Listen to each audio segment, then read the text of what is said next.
These two photographs are good visual metaphors for a week when the financial meltdown loomed large over the campaign trail. In this image by Alex Brandon, Barack Obama appears lost in thought as he walks across the tarmac in Detroit. As does John McCain in this photograph by Gerald Herbert, shot as the candidate returns home with a reporter's reflection caught in the front window of his Washington condo. Hi, I'm David Ake with AP Photos. Midweek, the candidates had to leave the trail long enough to return to Washington to vote on the financial rescue plan. And we ended the week with the VP candidates meeting in their one and only debate. To cover a debate, you need a team of at least 5 photographers, one dead center, and because the podiums are turned at 45-degree angles, one on the right looking at the left, one on the left looking at the candidate on the right, one in the back looking at an overall, gives you kind of an overall with the audience in the background, and then you need one photographer way up high in the back with a wide-angle lens that gives you an overall of the entire scene. We'll take a look at how that all shapes up at the end of the slideshow, but first let's take a look at what the candidates did on the trail. Both candidates did what they could to campaign normally this week. Here, John McCain reaches for supporters in this image shot by Paul Vernon, using a long lens to look over the crowd. Traveling photographer Alex Brandon took the opposite tact and used a wide-angle lens to make this frame of Barack Obama shaking hands with supporters.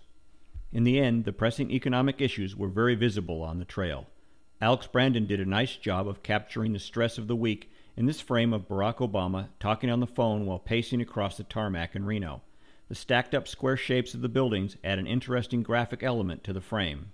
Gerald Herbert turned around while John McCain was speaking on the economic situation to make this frame of his staff listening as the candidate discussed the crisis. On Wednesday, both McCain and Obama had to return to Washington to cast their votes on the financial rescue bill. Gerald Herbert captured the moment by shooting through the front window of his pool van as the motorcade carrying McCain approached the Capitol. Evan Vucci captured the moment in this frame of Barack Obama, striding through the Hart Senate office building while reading his BlackBerry. Now let's move to the end of the week and the vice presidential debate. Tom Gannon, shooting from an elevated position in the back of the room and using a telephoto lens, caught the moment when Governor Palin looked up at Senator Biden and asked if she could call him Joe. Shooting from the right side and facing the Democratic candidate, Jeff Roberson made this frame as Joe Biden drove home a point. Shooting from the left side of the stage and facing Governor Palin, Scott Applewhite tripped his shutter just as the candidate winked at the camera.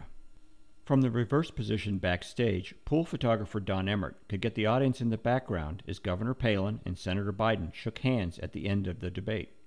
Ron Edmonds, manning the dead center floor-level position, contributed to the photo report with this candid moment of the two VP candidates continuing their discussion after the debate ended. Governor Palin's daughter Piper is sandwiched in between them. Swinging around to the back of the room elevated position again, and this time shooting with a wide-angle lens, Tom Gannon made this picture of all the television monitors glowing in the dark during the debate. And finally, Florida-based photographer Wilfredo Lee found a way to cover the debate without even being there. He made this very cool frame at a bowling alley in Miami Beach.